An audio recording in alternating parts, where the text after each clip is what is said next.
fait beau, partout. Je vous laisse deviner où est la Belgique.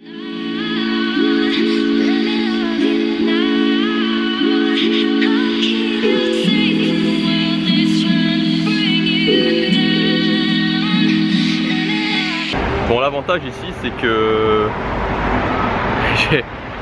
quand j'étais à Valence, des fois je me demandais un petit peu quoi filmer. Là, c'est pas du tout le cas. C'est-à-dire qu'à chaque coin de rue, il y a un palais, il y a une ruine, il y a quelque chose à montrer, il y a un beau plan à faire.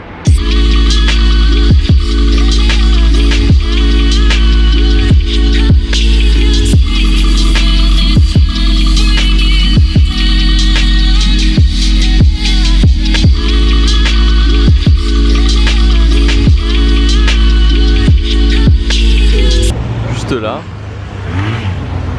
il y a des mecs sans tête. C'est con ce truc là, mais je me demande toujours comment ils font. Bon, c'est pas facile d'avoir un bon plan parce qu'il y a un flot de touristes qui est relativement important, comme vous voyez, mais excellent. Quand j'étais venu il y a 2 ans, il y avait des mecs qui tenaient assis accroupis, des sortes de moines qui tenaient assis accroupis sur une sorte de bâton. Et j'aimerais vraiment bien les revoir pour les refilmer comme ça. Enfin, je sais qu'il y a toujours quelqu'un qui en commentaire me donne une explication, qui explique le pourquoi du comment scientifiquement. Donc voilà, j'aimerais bien pouvoir les voir, les refilmer comme ça. Quelqu'un pourrait peut-être me dire comment ils font. Comment il fait ça? Comment il fait ça? Je le mets sous un autre angle. En fait, les gens sont plus occupés à savoir comment ils font, quoi.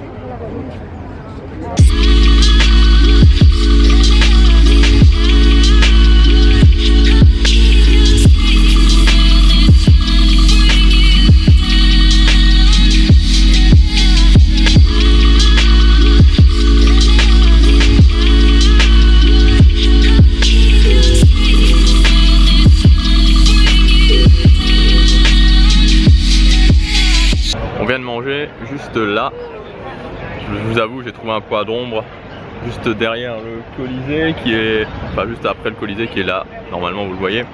Je me suis dit on y va et ils viennent d'établir un nouveau record pour les boissons. Le Coca Zéro à 4,20 €. Le record en cours pour moi en tout cas était à Disneyland Paris, c'était du 3,90 ou 3,95 je crois vraiment maximum. Et là, nouveau record en cours, 4,20 € par Coca, ça fait 2 Coca, 8,40 €. Sachant qu'on a mangé des pâtes et que les pâtes c'était 9,50 €. Presque plus cher de boisson que de nourriture. Bon, maintenant direction Fontaine, la fontaine de Trévis.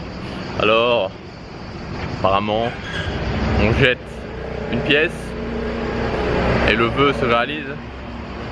Je vais jeter une pièce et faire le vœu de vivre de ma chaîne YouTube, faire le vœu de réaliser mes objectifs, certains objectifs précis. Mais en fait, dans tous les cas, j'y crois pas vraiment. Je déteste. Le symbole est sympa, mais peut-être je sais même pas si le symbole est sympa, mais j'aime pas du tout. Enfin, j'aime bien créer ma propre chance, créer mes propres circonstances et agir sur les choses qui sont sous mon contrôle.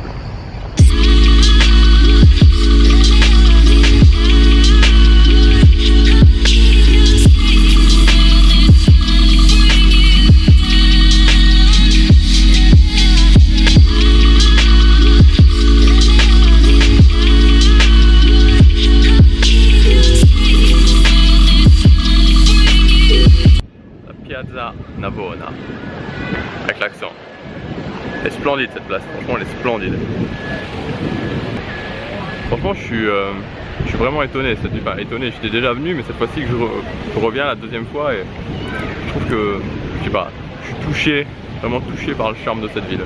Il y a vraiment, la première fois que j'étais venu je me disais, il y avait quelque chose parce que c'est un petit peu, voilà, c'est pas très organisé, c'est un petit peu l'Italie du Sud, mais là, j'adore vraiment, franchement j'adore. On s'est arrêté prendre une glace, record du Coca Zéro battu à plat de couture. Puisqu'ici, Coca Light ou Zéro, 6,10 €. Voilà, difficile de trouver mieux. 2 tartuffos, qui sont apparemment une spécialité de Rome. Ça méritait bien un petit zoom dans la vidéo.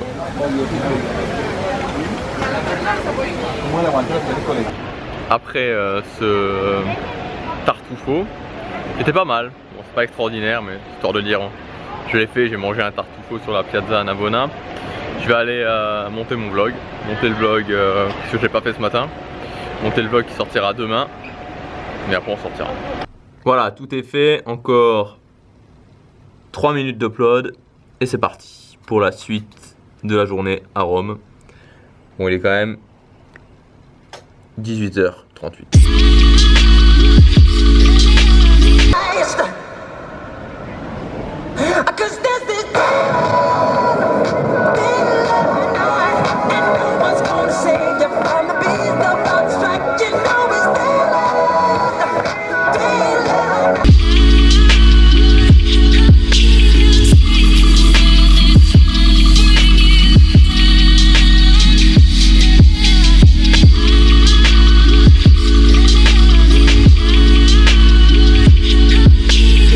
En passant devant le bâtiment de la cour de cassation qui est juste derrière moi et en passant devant tous les bâtiments qu'il y a eu, que j'ai pu voir à Rome, il y a quelque chose qui m'est venu vraiment aujourd'hui, c'est le fait que les gens qui ont fait l'Empire romain à l'époque, tous ces gens-là, tous les gens qui ont fait les grands empires, les gens qui ont vraiment contribué à construire de grandes choses, ils avaient avant tout une vision. Quand on passe devant toutes ces ruines, devant la cour de cassation n'est pas en ruine, mais tout à l'heure aussi en revenant du Colisée, je passais devant un bâtiment qui était majestueux, puis il y avait les ruines d'un forum à côté, et je me disais, vraiment tout part d'une vision. C'est-à-dire que si on n'a pas de vision, ces gens-là ils sont pas, enfin les gens comme César, enfin je sais pas si c'est César qui a fait les plus grandes choses, mais c'est son nom qu'on retient peut-être à tort, mais tous ces gens qui ont construit des empires énormes, ils ont eu une vision. À un moment donné, c'est parti de leur tête, c'est-à-dire qu'ils se sont dit, ok, j'ai la vision de faire un truc énorme, je me mets aucune barrière, je me mets aucune limite, je vais construire le plus grand empire, ou je vais construire quelque chose de grand, ou je vais devenir empereur de Rome, ma patrie, mon pays va rayonner dans le monde, je vais faire en sorte que mon pays rayonne dans le monde. Et je trouve ça vraiment impressionnant. Et l'idée c'est que si vous voulez faire des grandes choses, tout part de votre tête. C'est-à-dire qu'en tant qu'être humain, je pense qu'on n'a aucune limite. Les gens qui réussissent des trucs énormes, ils se mettent pas de limite. Ils ont une vision qui les inspire, une vision qui les pousse à se dépasser et ils le font. Et je trouve ça vraiment incroyable. Je pense qu'on est une espèce qui est incroyable, vraiment incroyable.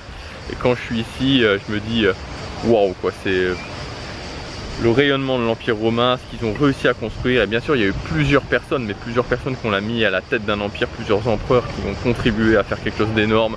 Tout ça, c'est parti de leur tête. Et évidemment à notre niveau, le but c'est pas de reconstruire un empire, mais on peut pour chacun d'entre nous et puis après pour les autres faire quelque chose d'énorme. Mais encore une fois, ça part toujours d'une vision, ça part toujours de ce qu'il y a là-dedans. Le retour des hommes invisibles. Putain, comment ils font quoi. Incroyable. Bon, pour les hommes invisibles, j'ai trouvé. On s'est approché pour faire une photo et donc du coup, j'ai vu, ils ont une sorte de toute petite tige en plastique qui relie en fait le dessus de leur tête au chapeau et les lunettes. En fait, ils ont un buste énorme, donc ça, c'est bon. J'ai trouvé le mystère des hommes invisibles, la tête invisible. Maintenant, reste le problème des moines qui se tient juste sur un petit bâton.